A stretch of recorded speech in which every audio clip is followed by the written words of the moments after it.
everyone, and happy Thursday to you all, and welcome to Conversations on Fashion, Passion, and Climate Action. We're really excited today to present this Zankel Fellowship for Climate Change Education presentation, which is a collaboration between the Center for Sustainable Futures at Teachers College, Columbia University, LIM College, where business meets fashion, and fashiondex.com. My name is Andrea Kennedy, and I'm one of your narrators and moderators today. And narration will be joined by Maurice of McGuffin&Co and LIM College, and Rebecca Margolis, Sustainability Intern at FashionDex and Marketing Major and Sustainability Minor at LIM College. Here's our agenda today. So just so you know, in case you want to pop off at any point, we're going to be going over fashion impacts, then look at climate reality, the impacts of your own closets, how fashion is changing. And then from 3:30 to 4:25, we're going to have a great panel conversation with 4 amazing agents of change, and you'll be able to ask questions throughout. Today's panelists are Runa of Runa, Kerry Bannigan of the Conscious Fashion Campaign, Valerie Eguavoen of Kerry. And then one other person I didn't mention who will be co-moderating today is T.Coffee of T.Coffee Events and LIM College. You'll also hear words of and thoughts on the climate and fashion crisis from Amy Hall of Eileen Fisher, Harriet Sugarman of Climate Mama, Jacques Ogilvy of the CFDA, he's a CFDA award winner, and Lydia Alvarez of Custom Collaborative. And Kevin Patel sends a message to you all that he wishes he could be here today. He is feeling ill and wishes he could be part of the conversation. So today we're going to look at how fashion and climate change are connected and interconnected, and how the fashion industry contributes to environmental and social inequities globally. We're also going to discuss how the climate crisis is a social justice crisis, and how fashion is changing, and how fashion can be an agent of change. Hi everyone, I'm Rebecca, hopping on. So first, let's just discuss how clothing is made, kind of in a brief way. So first off, it obviously starts with an idea, a feeling, or a sketch. Next, there is a creation of the line or collection. Then the trim is selected, ordered, and made, and fabrics. Then it is shipped to factories all over the world. Then it is knitted, cut, and sewn into finished garments. And then it is shipped worldwide again to distribution centers. And then it finds its way to shops and platforms around you. Hi, everyone. It's Tara. Before this panel began, we asked you some questions, how you felt about fashion. How does it make you feel? And some of the words that we heard back in the chat were things like, it makes you feel beautiful, intrigued, glamorous, excited, joyful, alive, amazing. So clearly fashion plays an important role in all of our lives and gives us feelings of pleasure. But with those feelings, we want to talk about how fashion and the industry as a whole contributes to climate change. What comes to mind when you think of climate change? Maybe it's the melting ice shelves, rising global temperatures, or maybe the increase in the number of wildfires and hurricanes. But does anything about fashion ever come to mind? Every time you buy a new t-shirt, a sweater, or a pair of jeans, you are supporting an industry that is rapidly depleting natural resources like water, forests, and oil, contributes to dangerously high CO2 emissions, and perpetuates poverty-level livelihoods for millions of people around the world. And these are the same people who are most vulnerable to natural disasters like flooding and fires, and those natural disasters are exacerbated by climate change. So let's go through some of those impacts that the fashion industry is directly responsible for. The first we're going to start with is water consumption. Fashion as an industry is the second largest consumer of water on the planet. And we highly pollute that water after we use it. Between textile, finishing, pesticides, and fertilizers going into the water bodies, we've contaminated water so it's not bathable, swimmable, drinkable, and in some places you can't even touch it. Climate change, as Rebecca told us in the introduction, you can see that all of the raw materials and the elements of fashion are shipped globally around the world.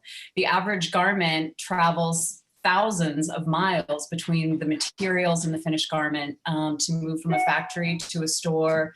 And so those impacts from transportation directly link to climate change. Before we transport all of those materials that Tara mentioned too, we have to make them. And we take fossil fuels, petroleum and oil from the ground, non-renewable resources, to turn into polyester and nylon and acrylic.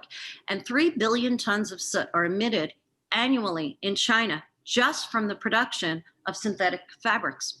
To produce the clothes that we make requires a heavy load of chemicals and ultimately toxic elements. 60% of the fashion supply chain is polyester, which is petroleum.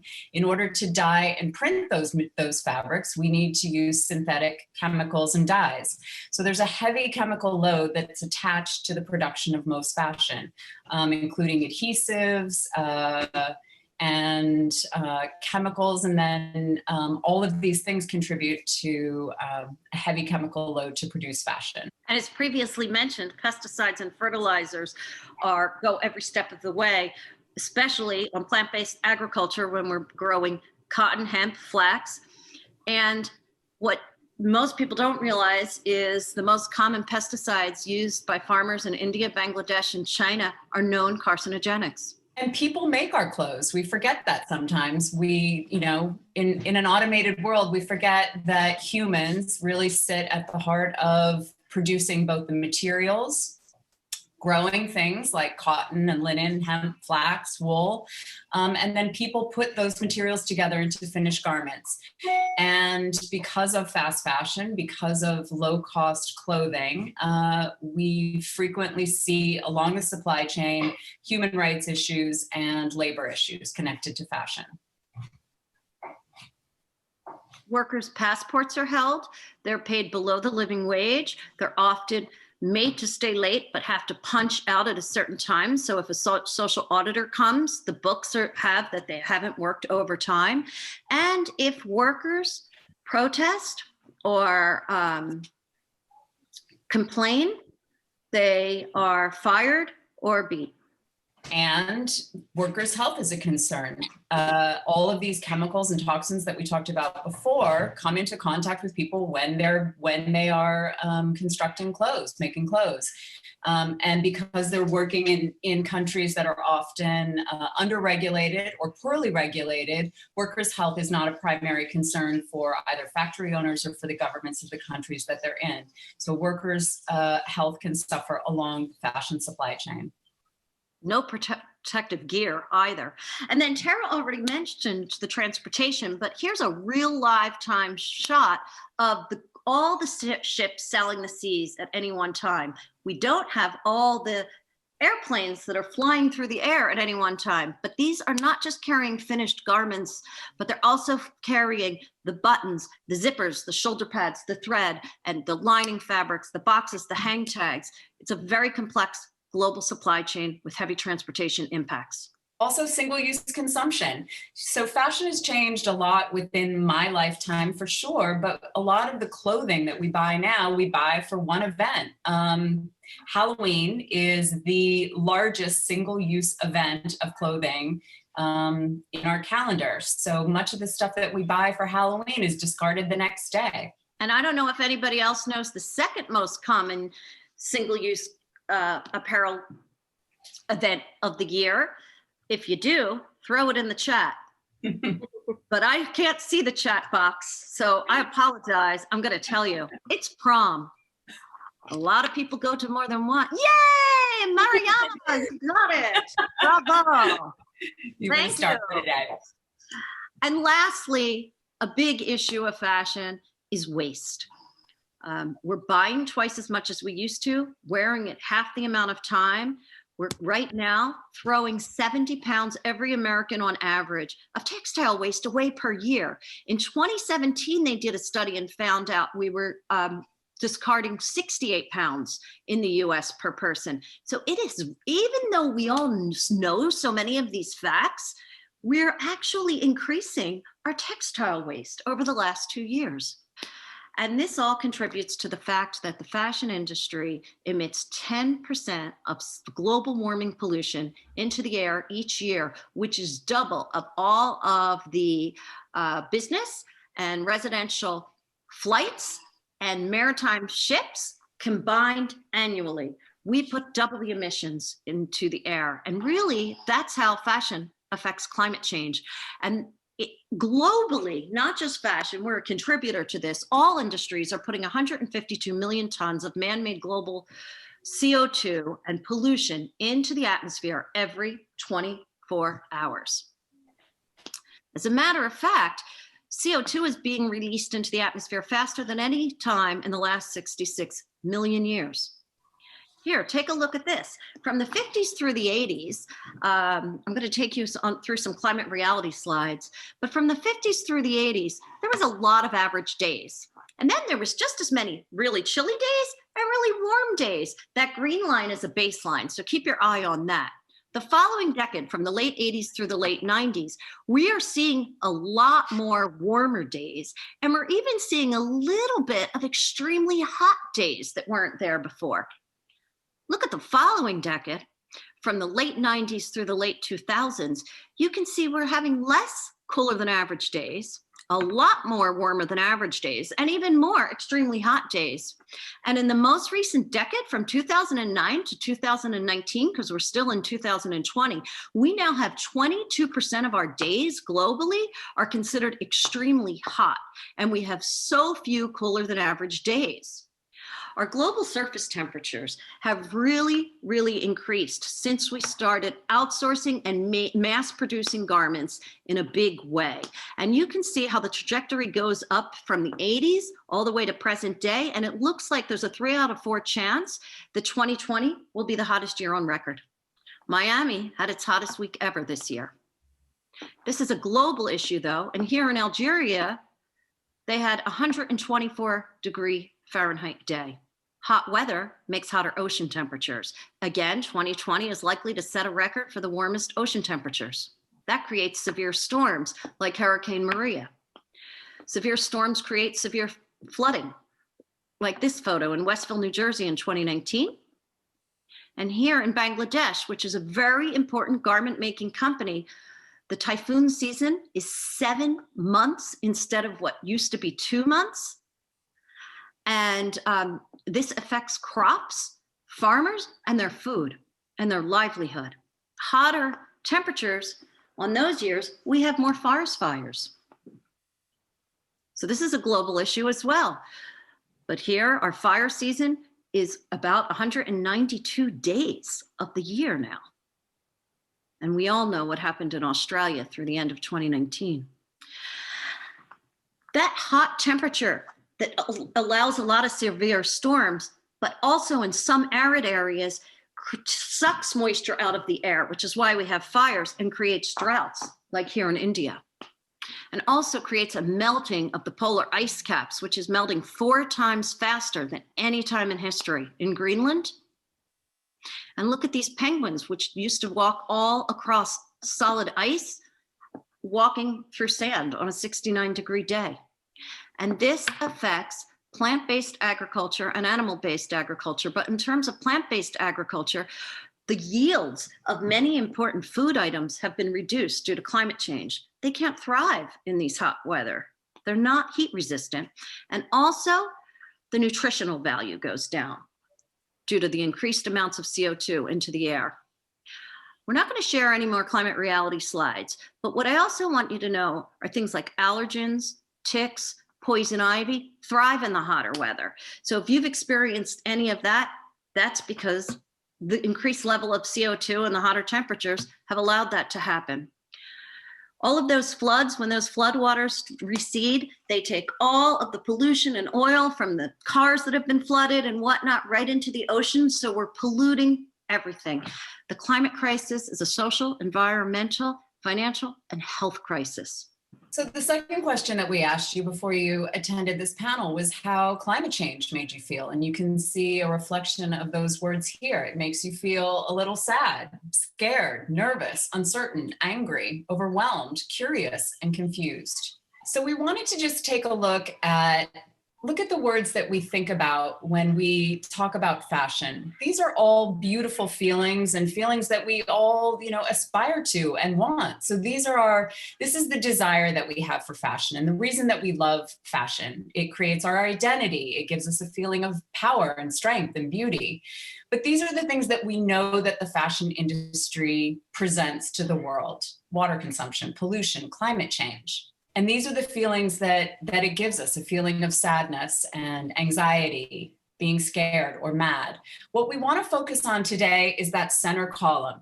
Look at these problems. These are the problems that we need to solve in the industry. The feelings that we attach that are powerful and positive in fashion are all feelings that we want to have in our lives and should be something that we aspire to. But the system in which we create fashion is a broken system. It was designed incorrectly in the beginning.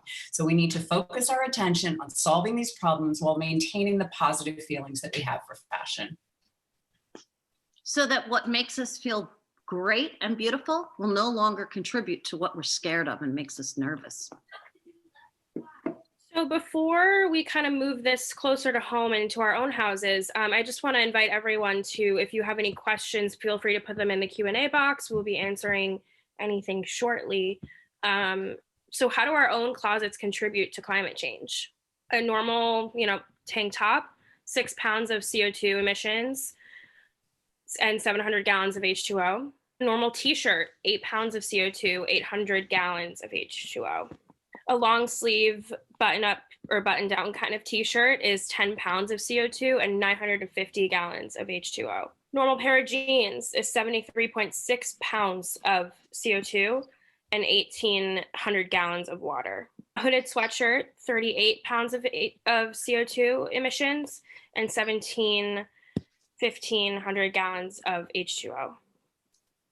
And sneakers, 31 pounds of CO2 emissions, 2,250 gallons of H2O. And all of those amounts of CO2 that were emitted and gallons of water used was only until it got to you. So we added up, what does the average closet have and what is their average impact? So we spoke to a lot of people, and the average person has 6 tank tops, 18 t-shirts, 5 long sleeve button front shirts, 4 hooded sweatshirts, 5 pairs of jeans or similar pants, khakis, etc., and 2 pairs of sneakers. If you total that up, that's 812.5 pounds of CO2 emitted to produce all of those items in your closet just to get to the closet before you wear them. And over 43,000 gallons of water. But you have more than that in your closet. So we also added up a winter coat, a windbreaker, a swimsuit, flip-flops, winter boots, and a pair of dress shoes. We added a blazer or 2 dresses, and we also added basketball shorts, 2 baseball caps, a winter hat, lots of socks and underwear, and a backpack. And the average closet emits 2,842 pounds of CO2, and it's 2,204 pounds of CO2 equals a metric ton. So each of our closets has embedded in it more than a metric ton of CO2. And each of our closets has 108,025 gallons of water. I wonder what that looks like. Well, that's what it looks like. That's what the volume of a metric ton of CO2 looks like. And that's a 100,000 gallon tank of water. So that's the amount, the volume of water and CO2 that each of our closets hold. Can you imagine how many people live in how many closets there are in your apartment building or in the average family? And just think about just the CO2 that was released into the atmosphere to fill our closets and all the closets of the people we know and in our classes and where we work. This doesn't include any of the laundering, washing, drying, ironing you might do. Are there any questions about this? Not yet, but one of the questions that we do have is about kind of where you can find the more information about this, or, what sources are these numbers coming from? Okay, that's a good question. So we measured the impacts on the Sustainable Apparel Coalition's HIG index site using the HIG PM product module. First, we scored the materials in the Material Sustainability Index to get the impacts of each material, and then moved them into assembling a product. And that's why our numbers only go to what's called cradle to gate. They go from the extraction of the polyester, of the petroleum to make polyester, or the growing of the cotton to make the jeans, to the store where you bought them. And then in terms of where, like it showed, we got it that X amount of cell phones were charged in the amount of this CO2. We did that on the epa.gov/greenhouse gas calculator site. Perfect. So anyone that wants to see this information again can visit those sources. We have one more question. What does holding the fashion industry accountable look like? How will you combat the financial focus that a lot of these fashion houses have that contribute to their lack of care or concern because of the money they may lose if they follow the rules? Wow, that's a great question. And I think we have some great panelists that will be coming on in about 10 minutes who can, I'm going to hold off on that. Will you read that to us shortly again? Because I feel like there should be more voices in on that question. But it is something that's asked a lot, and I certainly have viewpoints on, but I'd love you to hear from some more experts as well. And here is one right now, a great company that is an agent of change. I would say fashion is my passion. Like, it's something I love doing. When you wear a dress and you look good in it, you're just happy. Like, there's something to it that just makes you happy when you look beautiful. All right. So hello, my name is Lidia Alvarez. I work for Custom Collaborative. We are a nonprofit who aims to help women from low income and immigrant communities learn how to design, sew, and sell sustainable fashion. We have a workforce development program, a training institute, and a co-op model where we encourage women to be the makers of their own change. My message to these students here today is to stay true to your authenticity, to your authentic self, and your culture, your background, your experiences matter, and bring those experiences into the fashion world. It's for so long been an industry that, grew on exclusion, and we're seeing that change now because of people like you, and we need more of that. The environmental justice and racial justice are linked. If we look at examples from Katrina, from Bangladesh, and all of the garment workers there, they're the first ones to be hurt by a climate catastrophe. So it's always those that are most vulnerable that are first to be affected by climate change. And we need to just keep pushing this industry forward, demanding inclusion and diversity. We bring ourselves to the table. If there's no seat, you bring your folding chair, and do not be afraid to make yourself heard. It's kind of like serenity to me, just to be able to make something come to life. It's a mood for me. It's a feeling. And Custom Collaborative is based out of Harlem, right near Teachers College. So let's look at some brands and initiatives that are changing across the industry. So first, Levi's. Levi's is a large brand. Obviously, they have a big footprint. They have taken a stand on water stewardship across all of their product categories. And that can mean fiber innovation, technology innovation, but they are dramatically cutting the amount of water that they use to make their products. Sorry about that, a little fast on the click. Brother Bellies is designing their toxins out and vegetable tanning their leather instead of using formaldehyde and chromium. Chipotle is practicing some innovation by using natural dye stuff. So did you know that avocado pits generate this beautiful pink color? So they're pulling out avocado stones from their processes and creating natural dye stuffs. And I love Genesee Eyewear out of Flint, Michigan, that are using plastic bottles from the Flint, Michigan water crisis, mechanically chopping them up and making them into fashionable new eyeglasses.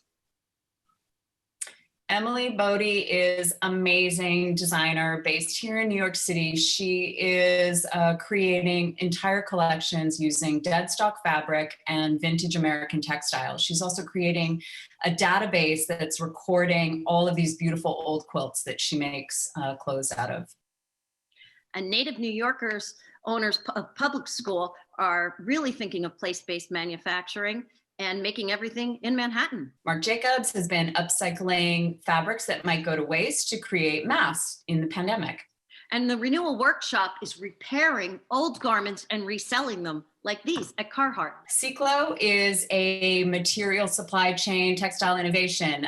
They are re-engineering textiles, polyester textiles that actually biodegrade. And Evernew is breaking up existing cotton garments that we no longer want and spinning it into new recycled cotton fiber. Bionic is, again, another material innovation, collecting ocean plastic and plastics that are on beaches around the world and creating recycled polyester fibers from them. And ASOS has a new circular collection that is made from all recycled materials, is zero waste, and all garments serve two purposes. So you don't have to buy two, you just buy one. Eileen Fisher, really innovator for decades in this space. They have piloted a take-back program that you can return your used garments, and they find ways to upcycle them either into new garments or home furnishings. And they're even sharing their knowledge, which is something that is truly not from the way I grew up learning in fashion, where you kept all your information secret, but they shared their process of breaking down and felting with public school, who made a streetwear line out of Eileen Fisher stuff. This is not your mom's Eileen Fisher. Outer Known is using recycled polyester fibers from Econile to create board shorts, streetwear, but they're utilizing recycled polyester fibers. And Nudie Jeans offers repairs for life. Last year alone, over 63,000 pairs of jeans were brought back and they repaired them for free. And rental models. This is a really interesting, this is an interesting innovation space that we know that clothes don't get worn as many times as they used to decades ago. So now in a rental model, it allows clothing to be worn multiple times before it's potentially discarded. And Allbirds, which is a very sustainable shoe brand, is now carbon labeling since April 2020. All of their products, so you can see the amount of CO2 emitted in the production of it, because you can't manage what you don't measure. Some things aren't always going to be customer facing and in the product, it's the processes and ways in which we run the factories that produce clothing. So mass manufacturing is converting factories to solar power. That therefore, kind of, if you look at it from the systems level, we're reducing the amount of fossil fuels that we're using to produce fashion. And then brands are really measuring, minimizing, and disclosing their carbon footprint and working to reduce their carbon emissions throughout all their owned and operated properties, including UGG, but so many others have climate action plans for the first time that they created in the last 2 years. And fashion activism. So this is a space that is really important. There are activists both inside and outside of the industry that are forcing change from the inside out and outside in. And this is a space, if you're interested, please ask more questions once we get to the panel conversation. But there's a need for strong voices. So we asked some activists for their thoughts to share with you today. Hi, everyone. My name is Harriet Sugarman. I am an author. I am a climate educator, a professor, the founder of Climate Mama. I am a climate reality leader and mentor, and I am all things climate and climate education and climate hope. And my message to all of you today is to be hopeful, but not in a vacuum. We can't just be hopeful. We have to be hopeful because of our actions. And so for you, I want you to be optimistic and to pursue your passions, because we need you all. Whatever it is that you're passionate about, look at it through a lens of the climate crisis and work towards it and pursue it. So if fashion is your thing, go for it. If it's being a teacher, a plumber, a musician, an actor, we need you to talk about the climate crisis, to take action on the climate crisis, and to have that as part of your passion. And for that, we can all be hopeful, because together we will change the future. It's not written yet. We can do it together. My advice to students who want to go into fashion would be to always insert yourself first in any space that you enter, because your vision is important and you should stick to that. Don't let anybody dictate your opinions. Be confident in your decisions that you make, and also being willing to work in a team, because not one person does anything on their own. Everything is always within a team. So being mindful of that and being accepting of other people's opinions, but also remaining true to yourself is important. So consider this. Whenever you go shopping for new clothes, always ask yourself these 3 questions. 1, do I really need this? 2, how many times will I wear it? If it's fewer than 20 times, I would say skip it. Number 3, can I possibly do without it? Or can I find a vintage version of the same item? Your goal should always be to buy as little as possible and keep whatever you do buy for as long as possible. And if your favorite brand doesn't seem to be doing enough to minimize harm, let them know. Good brands will listen, and those are the ones you want to support. So with that, I apologize, we're a few minutes late to all of our amazing speakers that are going to be joining us now, but I'd like to please introduce our today's panel, which will be co-moderated by Terance Coffee of TC Events and LIM College.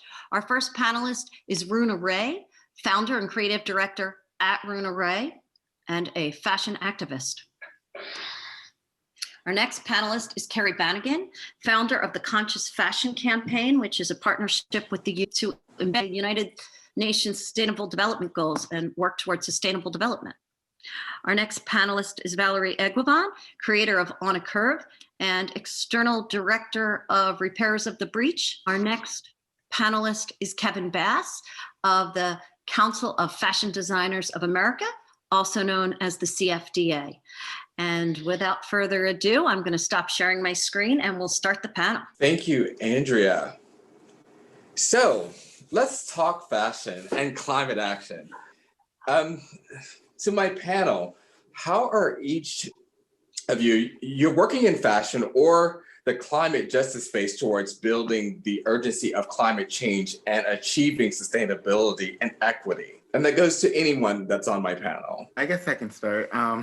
Sure, go ahead. Hi, my name is Kevin Bass. I'm the program liaison at Education Sustainable Strategies at the CFDA.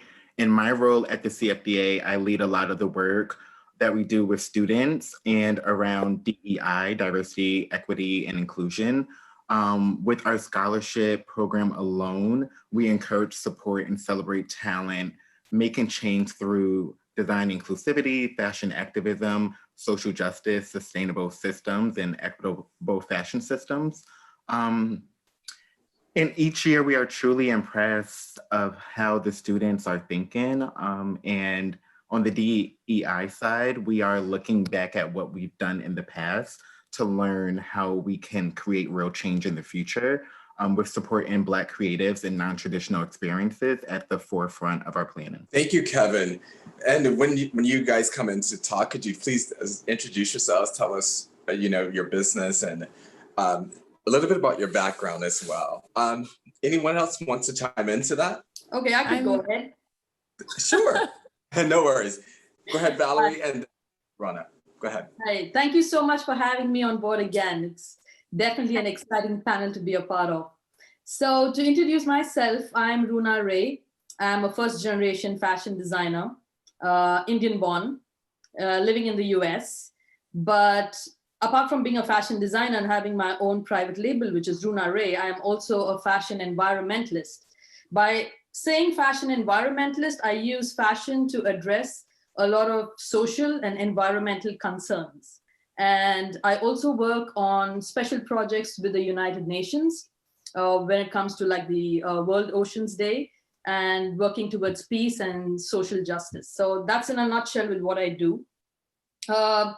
With regards to your question, I always design by keeping the end in mind before creating a product or mobilizing people or even creating an artwork. So another very important thing that I do, which as a designer speaking, is that I use a lot of ancient indigenous techniques that I try to revive. Like, for example, the art of floating inks, which was where I used like 50 liters of water to kind of print 250 meters of fabric. And recently I partnered with Oceanic Global to create a collection using only the algae that was found on the shores of California. The reason being is that we had so many garments, and you had a lot of workers in Bangladesh who were not paid. So as a designer, I felt a social responsibility. Do I need to create more clothes? So deciding to pair up with a nonprofit, we created a collection that spoke about microplastic pollutions and what we can do as individuals as designers and consumers that could directly impact developing nations. Thank you for that. I think Valerie, you wanted to chime in. Yeah, hi everyone. I'm so excited to be here. I'm Valerie Eguavoen. I'm the creative on Curve, which is an online digital platform that celebrates the diversity of body and diversity in culture. Also the founder of You Belong Now, a platform that advocates for diversity and also challenges the systems that exist to make these realities that we're discussing here today possible. Also, I work with the Poor People's Campaign as Director of External Relations for Repairs of the Breach, a movement of people that are building networks across the country of poor and low-income people fighting for social justice, against systemic poverty, systemic racism, ecological devastation, and the war economy in the United States. And just to your question about what I personally do on my platforms, when we talk about sustainability in fashion, I think one of the biggest roles I can play, and everybody has a role, is to educate people about the connections on climate issues in fashion to the issues of diversity, to the issues of labor.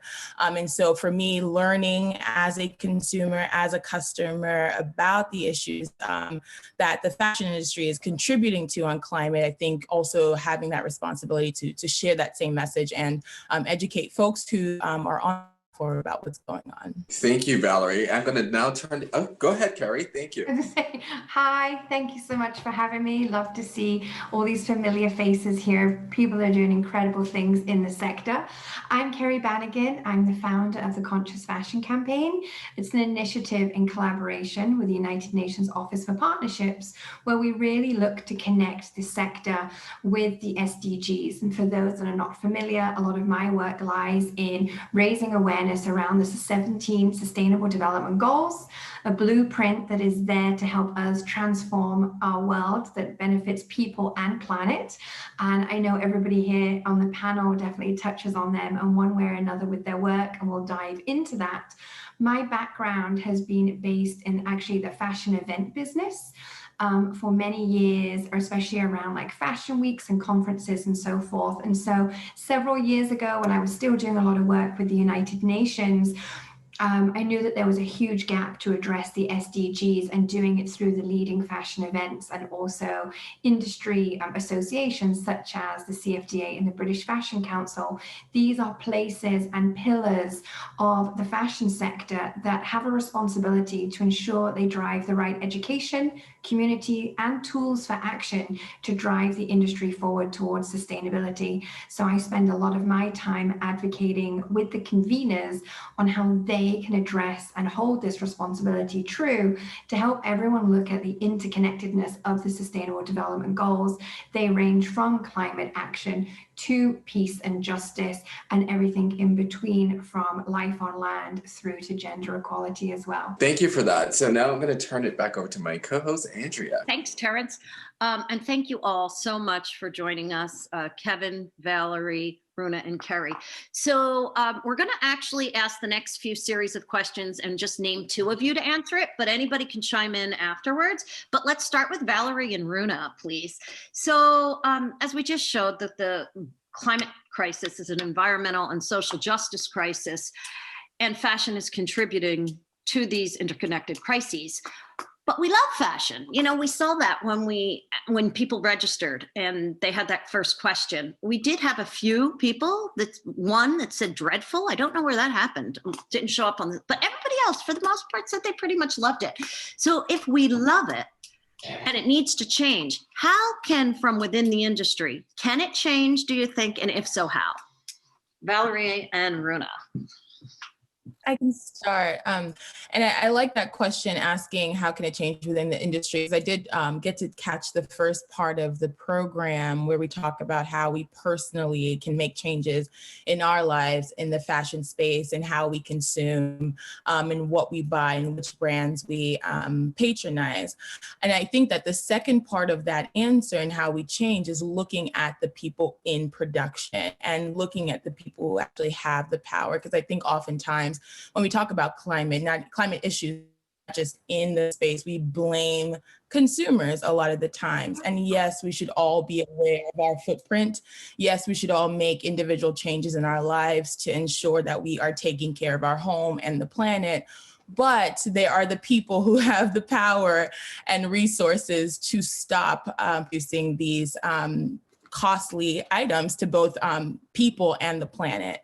And so I think when we start looking at the role that these huge conglomerate, fast fashion, big business actors are taking in this industry, looking at that in combination with the advertising industry and this push for consumption and how clothes are almost disposable as the next Instagram story or Instagram post, we start to really see how these things are interconnected. So I think that in the fashion industry, yes, we should push definitely to be responsible as individuals for our role in climate change, but also take a serious stance against some of these really big, powerful industry folks. Bravo, bravo, Valerie. That's where my work incidentally lies, at Fashion Tech and at LIM College, one working with brands and the other working with students, and how to go into fashion companies and know how to change them, because you're right about the blaming the consumer. Thank you. Runa.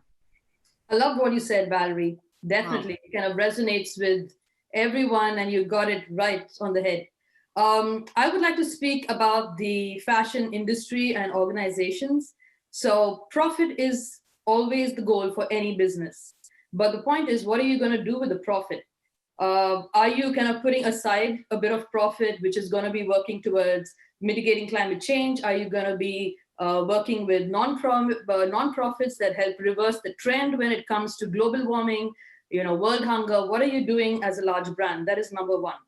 The other thing is, while traceability and transparency are one of the largest challenges that we are facing in the fashion industry, I think as a fashion owner, you need to own a chunk of what your business is, whether your business is focused on printing or garmenting or manufacturing. If you own that chunk, then you would be responsible for the mitigation of climate change. Now, for example, when I worked in the denim industry, this was years ago, you had a lot of international brands that outsourced their denim from India. And I'm sure there are a lot of people, in the audience who know how denim is made, but we only talk about water. But what I'm going to talk about is when you go for your denim and you get like a faded jeans that you're picking up, it's actually done by hand. So you have like these large balloons on which the denim is kind of stretched, and you have, it could be like 15-year-old boys or older men, but scraping it using sandpaper. And then you have this room full of the dust and fiber, and a lot of them suffering from occupational lung disease. So if you own your process, then you would know how to streamline it. And I think that is really important, because to make any change, it starts from the organization itself. Yeah, so that's what I would like to say. I'm so glad you brought that up. And actually, we could have used that, what you just described, for a slide in our beginning today. But thank you so much. I'm going to toss it back to Terance now for a question for Kevin. Thank you, Andrea. So now I want to propose a question for Kerry and Kevin. Fashion is the largest employer, as we know, on the planet, right? So 1 in 5 persons work somewhere along the global fashion supply chain, including retail, as we all know. So if people choose to shop less often, right, many individuals would be out of work. It's a wicked problem that we have. So should we buy less and possibly put people out of work? What do you think? I would love to hear your feedback on this. So with that, I think it's really interesting, posed as a dilemma, but isn't it also about shopping differently, changing behavioral mindset, and then also producing product that is actually just good? It's so interesting when Valerie says we hear about the blame on the consumer, and it's so true. But just like fashion media and the advertising world's decided one day, and then social media jumped on the back of it, let's come up with this throwaway fashion desire and fantasy. We have to unwind all of that and change the behavior here. We gave consumers the idea of throwaway fast fashion. We now need to change that and show them how to shop less, shop better. And when they do shop, it's actually on the brands and the organizations and the manufacturers. It's their responsibility to be producing good product. And it should not be always falling on the garment workers. Again, when we talk about we want to do better and we want to do good, and once again, the garment workers, it's falling back on them to suffer, and that's not right. It is the brands, and as Runa said, it's profit. They're driven by so much profit. What are you going to do with all of that money? You should be building good facilities, fair wages, good environments, fair surroundings. And then with that, you start looking at, here is good products, and we've educated consumers to also understand when they are looking for a dress, a shoe, a bracelet, it's something that either they shop differently. I'm gonna swap with Runa, I'm gonna pop onto Depop, or I'm gonna go to eBay and Etsy or thrift when we were allowed. I'm in the UK, and right now we can't, we're in lockdown, but there's other ways. There's so many ways now we're seeing. And I think it's about not stopping shopping, but shopping differently and making sure to ask ourselves, as Amy said, these are the things to consider when you want to shop and what that might look like. And we need to encourage brands to produce differently, just like Runa is showing us, having that consideration. We definitely don't need more products. We all know that. And I'll hand over to Kevin, otherwise I'll keep going for the whole session. Hello, excuse me for one if there's any background noise. I am in New York City, there's helicopters, there's fire trucks and such.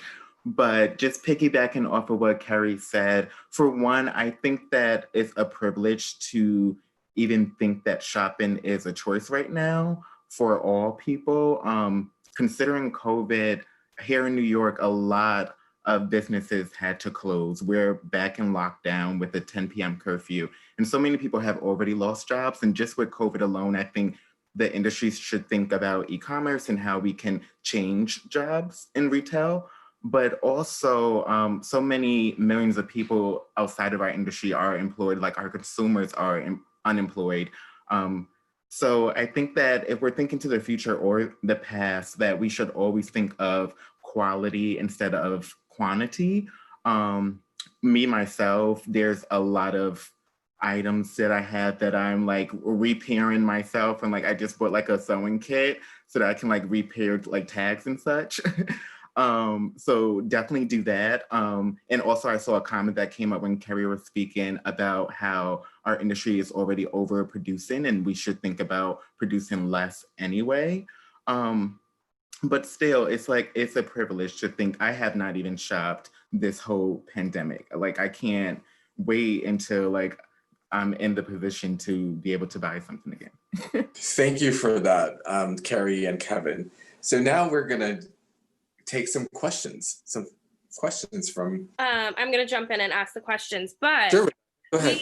We mentioned this one earlier, but I think it fits in really nicely right now. So this is from Lamont. They ask, what does holding the fashion industry accountable look like? And how do you combat the financial focus that a lot of fashion houses have that contribute to their lack of care or concern because of the money they may lose if they follow the rules? So how do you kind of hold them accountable in the sense of, you know, the argument is always, well, it's more expensive or, you know, along those lines. How do you shift that? I can jump in. I think for me, I think we can't rely on the gatekeepers of the fashion industry to make the change, because I think their success is evidence that they have a vested interest in maintaining the status quo. They have a vested interest in producing the way they produce, because that brings the profits that they have.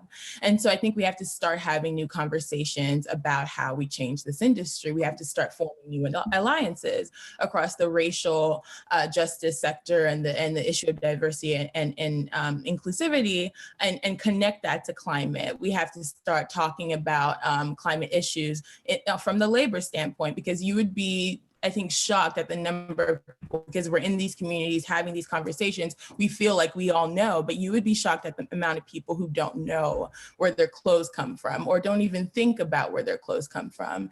And so I think we have to start looking at new ways, programs like this, educating people about these issues, talking about these issues, connecting them, boycotting, developing campaigns to educate people and move change, thinking about creative ways to bring legal action, thinking about how we connect this issue of climate and fashion to the broader social justice movement, because it's not a silo.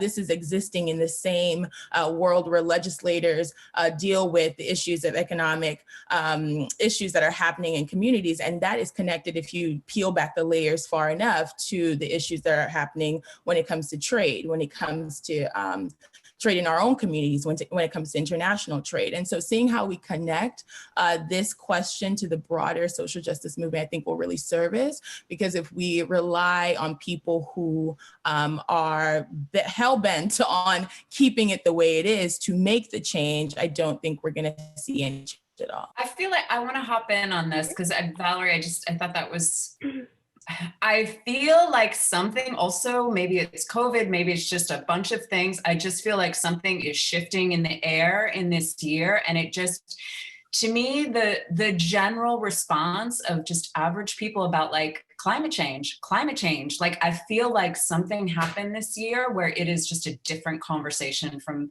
spaces and places where you didn't hear it a year ago, 5 years ago. And I feel like the industry is going to be forced. So I think those gatekeepers, I don't think there's going to be a choice. I think it's going to be choose or you're done, or people are going to walk away. I think that's what it feels like to me.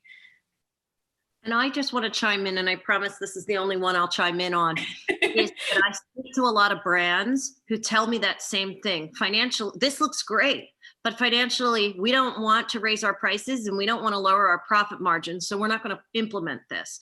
But what they have to understand is, yes, some of these practices cost more, but you save a lot. And I'm only going to talk about the product, the purchasing right now. But yes, you can take that poly bag out and do something else with your packaging, and then you don't have to buy more. So you can offset those new costs in a multitude of ways, and we always present those.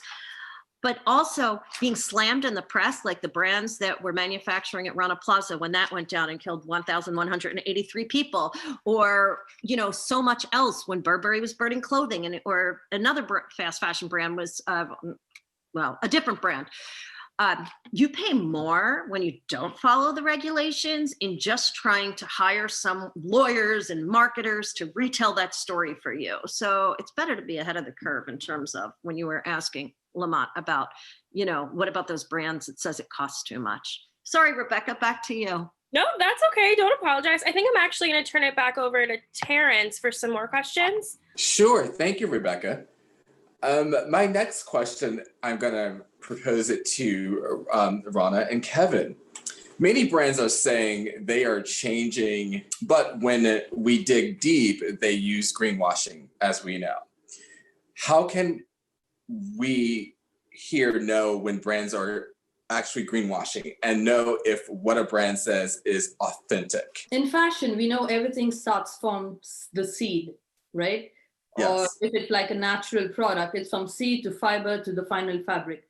Now, we do have organizations like GOTS that tell you what is the product that you're wearing and whether there's child labor involved, and how the fiber has actually been processed, which is good. But if you look at it, there are a lot of brands that speak about recycled polyester and using fabrics like aloe vera. What I believe is that the best way for a consumer to understand what they're buying is to ask questions. The more questions you ask. Now, if I'm just going to take the fact that the fabric is made of aloe vera and I'm just going to leave it at that, there's nothing that's going to enlighten me. But if I'm going to ask the person, how is this fabric actually made? Then I get to know that it's made of cellulose. And cellulose, again, is plant-based. Now, what kind of cellulose are you using? If you're using cotton, you're again using X into 1,000 liters of water. Now, is that good? Is that organic? So then you start questioning. But if a brand needs to get the loyalty of a customer, I believe a brand needs to be transparent and tell the customer the t-shirt that you have bought is made of virgin polyester mixed with cotton. Now, virgin polyester is cheaper than recycled polyester. So you are buying a product that has so much of water and carbon footprint that has been generated. Please use it wisely. Please do not discard it after 10 washes, and do your bit for the planet. So that's the only way we can probably get to understand, by asking questions and, of course, educating oneself and reading quite a lot about the subject, because this is something we're all working towards to 2050. So on to you, Kevin. Yes, I totally agree. Like, we definitely have to do our research and learn about how and where materials are sourced.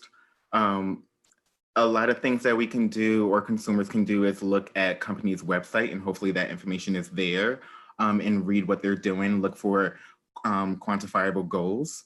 Look at what percentage of their products are made from recycled materials.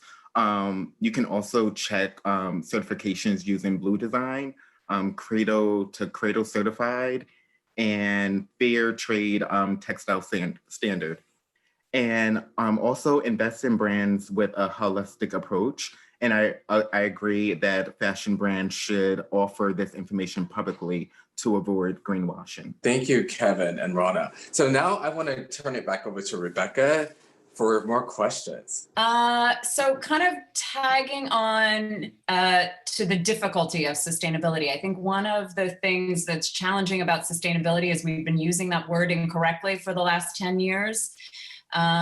Especially in fashion, and it's just kind of become a different kind of consumption, but it's still consumption. So to deal with that wicked problem, I want to ask to Valerie and Kerry, what do you think the barriers are that maybe are real barriers or maybe barriers of perception? And that can be across the spectrum, either at the consumer level, brand level, or even from government.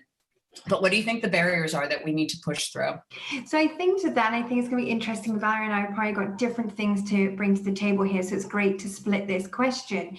But I think there's several things you touched on there when you asked about the consumer side. The barrier to change on the consumer side could be, as Kevin mentioned, the economic fallout, as we're looking at with the pandemic right now, and people not even having the choice to be able to purchase what is they're told is sustainable fashion. Not everybody knows when we list off all these items of how there's other ways you can be sustainable without actually purchasing new sustainable product. Consumers don't know because there's such a barrier to education.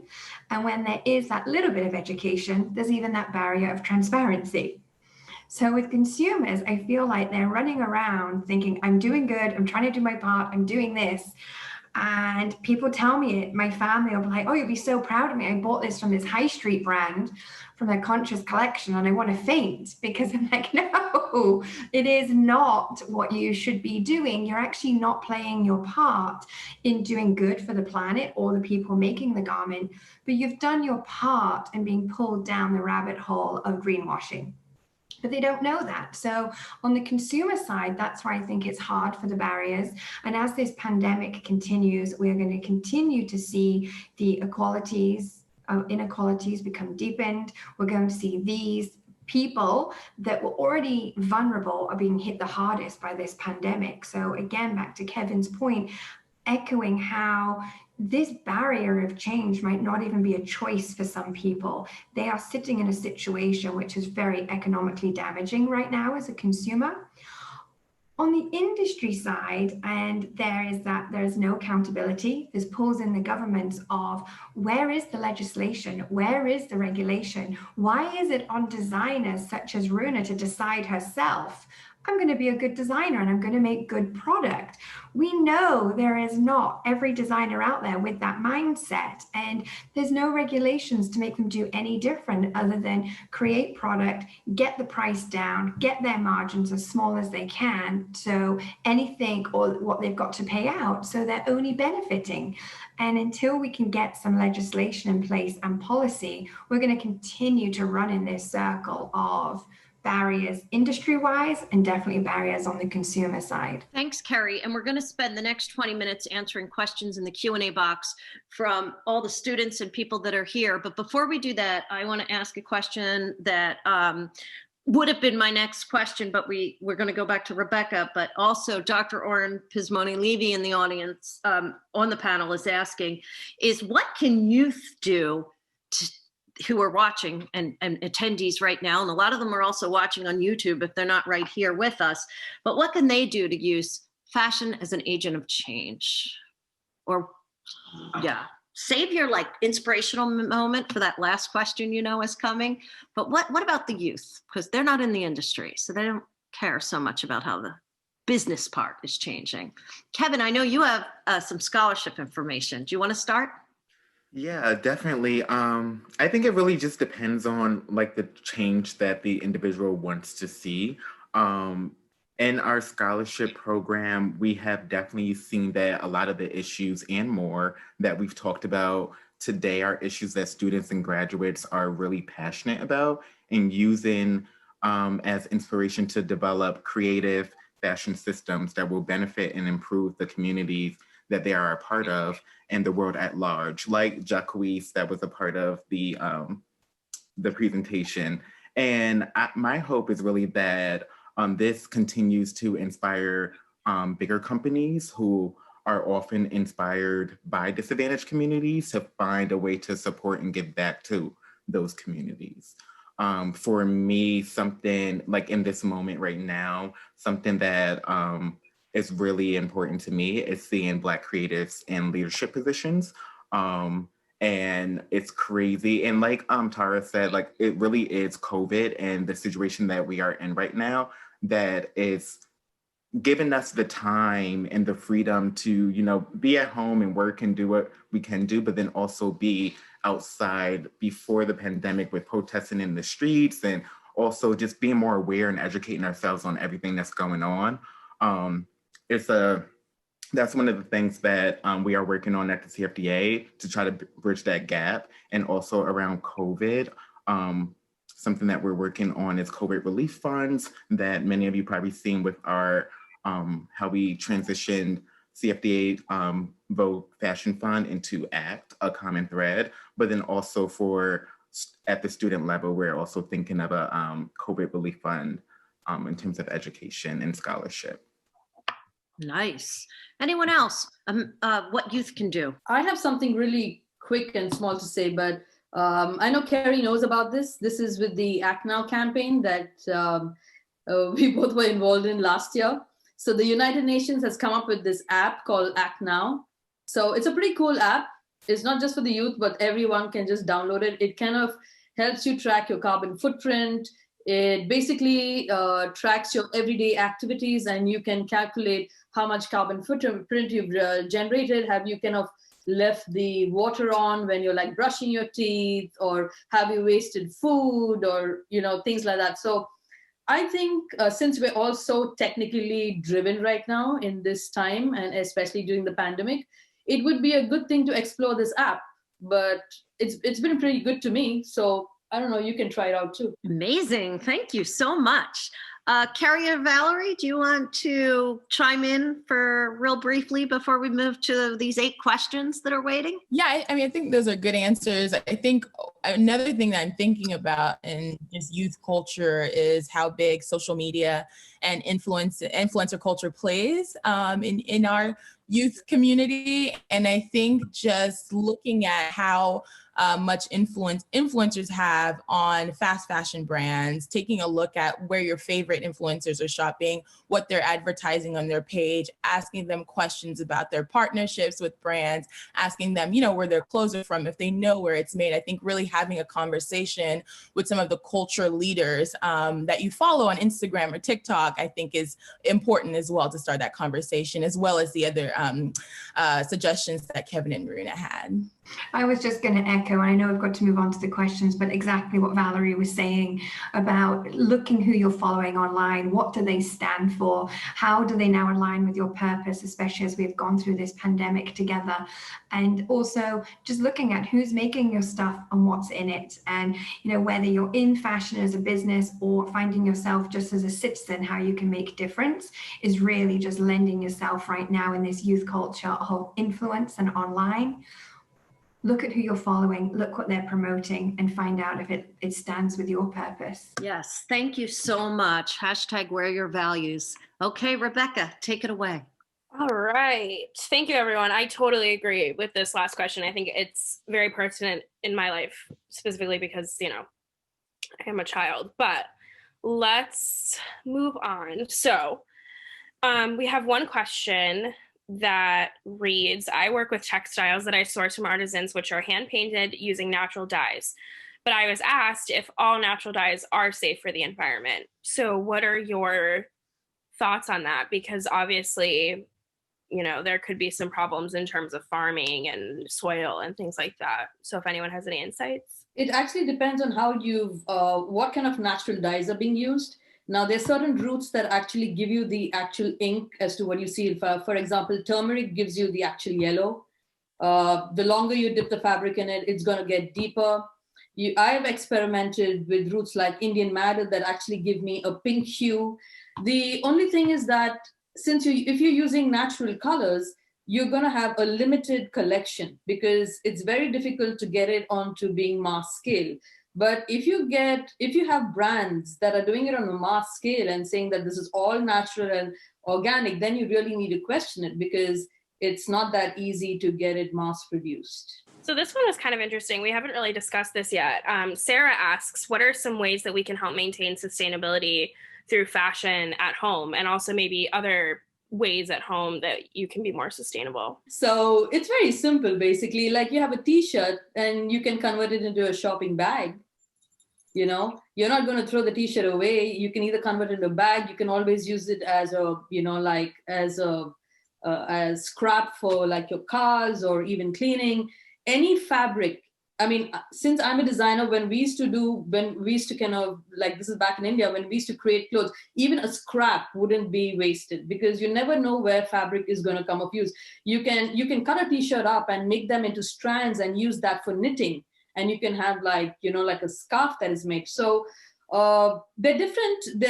If you want to check this out, there are a lot of channels on YouTube that also show you how you can be innovative with products that you have.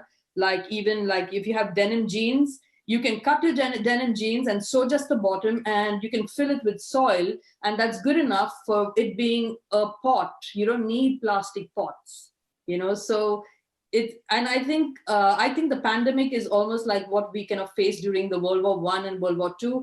It's the era of creativity and opportunity and using what we have and making it into something better that we never thought of. To add on to that, Runa, when the pandemic first come around, there was an article in the New York Times saying that at home, people were returning to very old skill sets and hobbies such as knitting, crocheting, and baking.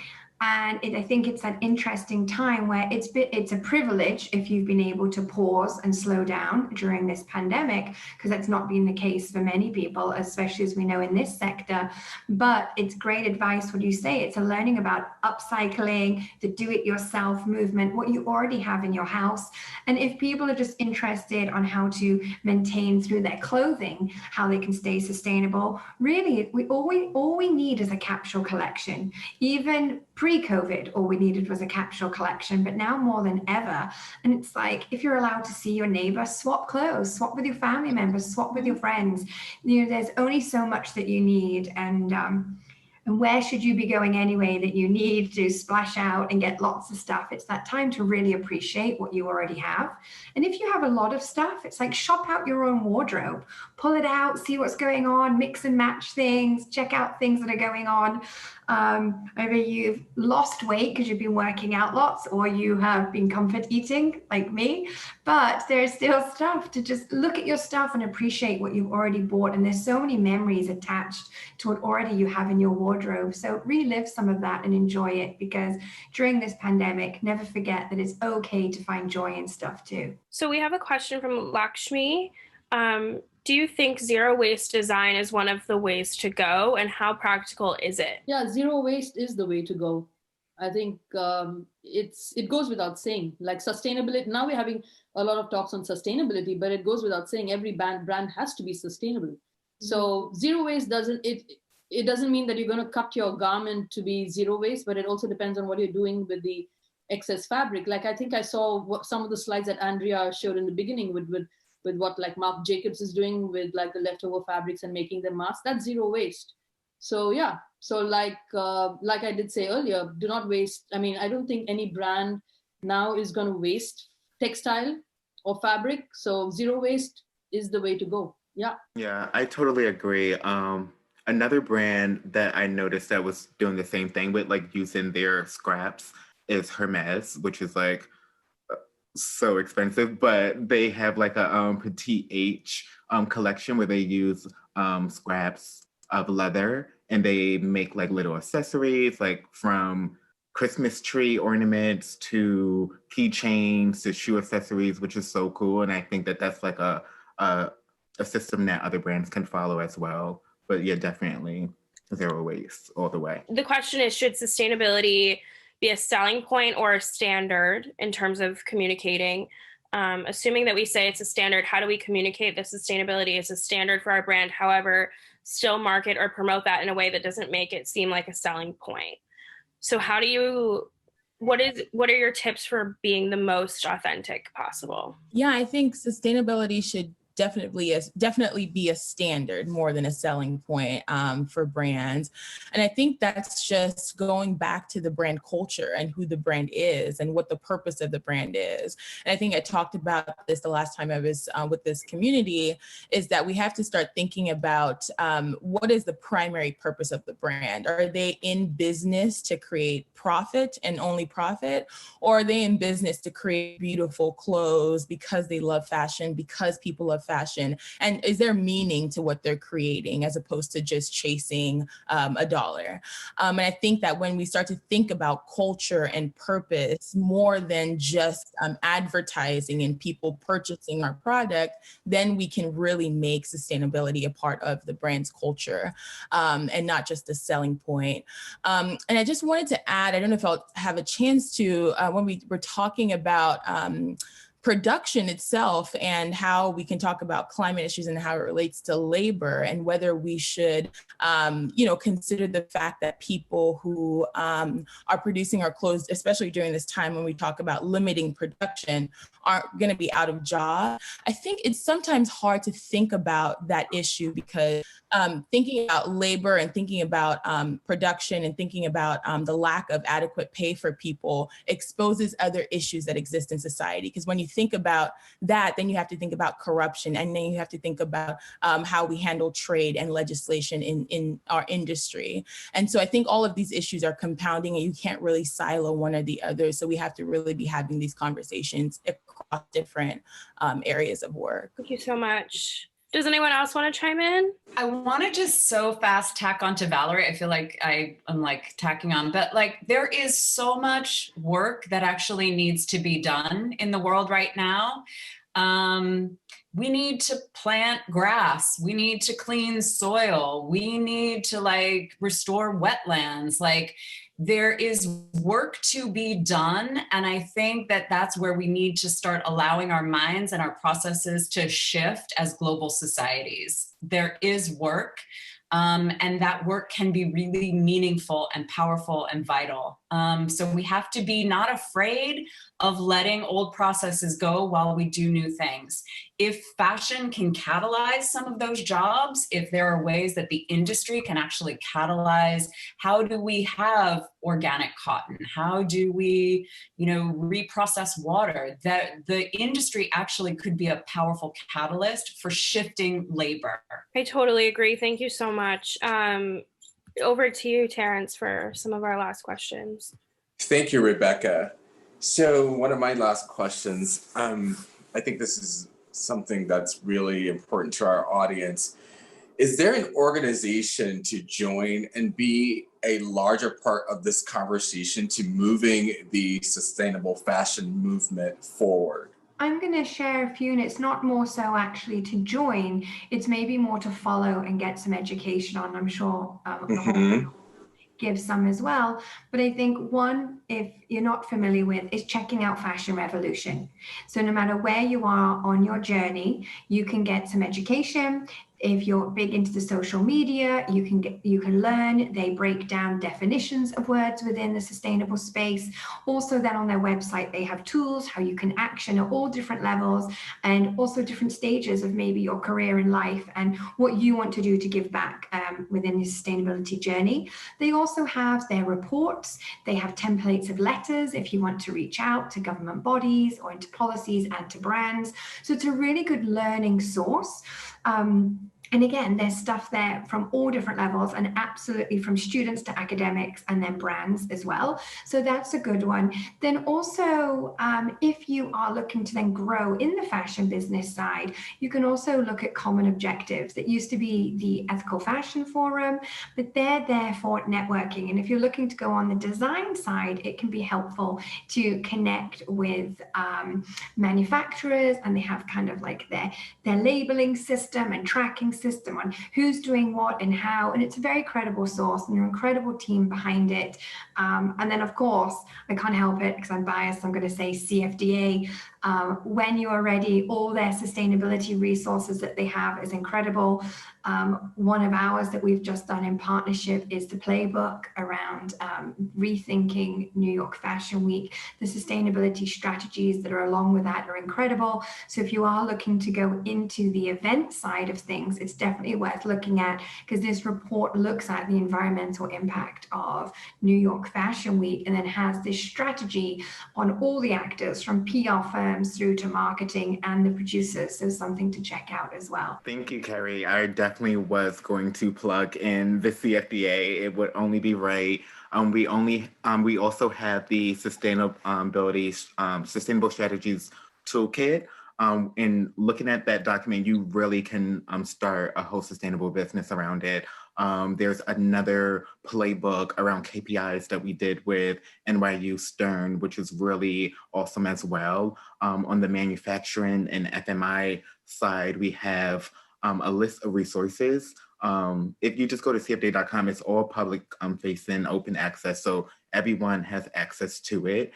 And the CFDA is a membership-based organization, so there is a way to come into our organization. And in our department, starting at education, we really love to see students go from scholarship to CFDA member, and throughout our programs and initiatives, we kind of hope to guide students into that direction, from scholarships to Vogue Fashion Fund, to Lingo Launchpad, to membership. And that's really the journey that we allow everyone to take. So definitely check out CFDA.com and start there. And if anybody wants to reach out to me, you can do that too. My email is on CFDA.com everywhere under education. Amazing. Thanks so much, Kevin. I'm glad that you talked about all those opportunities for students. So we have time for one very brief final question. So like short fire answers, please. But we have so many students today that are affected. Well, we're all affected by COVID, but it's really changed their educational experience.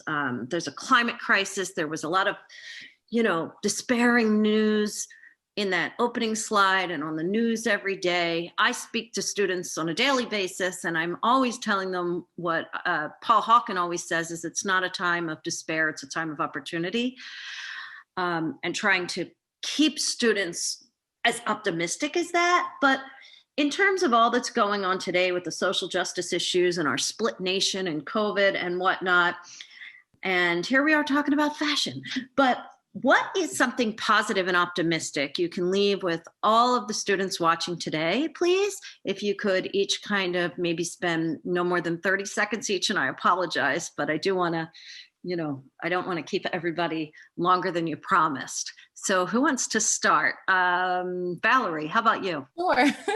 I think what keeps me going and what keeps the folks in the movement that I work in going is something that somebody on one of the videos said earlier: our hope is in our action. And we know that change can happen because we are alive, because we exist.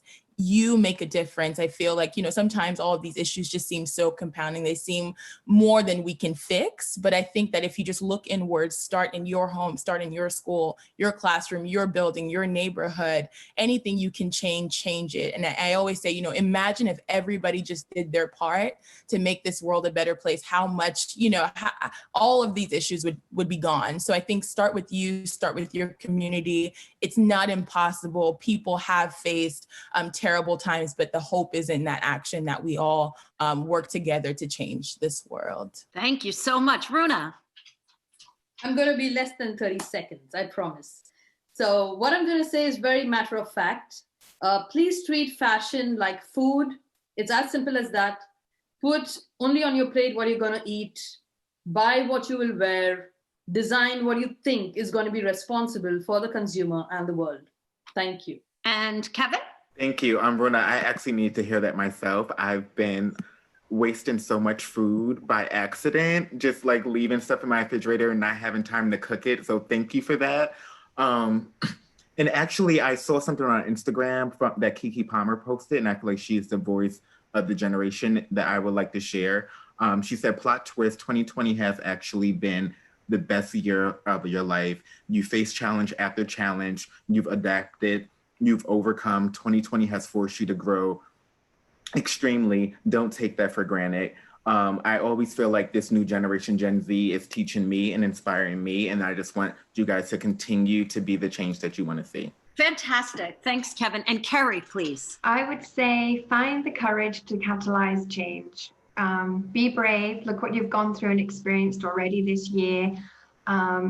Speak up. Your opinion matters. Your actions matter even more. But be courageous. This is the year to do it. If you've already seen everything that's gone on, there is no stopping you. And make sure you reach out and speak to people that inspire you. In the world that we are in with social media, I think a lot of people do respond now. And be courageous.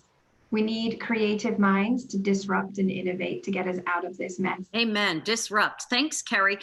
Tara and Terance, do you each want to chime in for 15 seconds each? I just want to say, just stay inspired regardless of what's happening, and just focus on that light at the end of the tunnel right there. I'm gonna start where I left off, which is there is so much work to be done. There is no shortage of things that you can devote yourself to.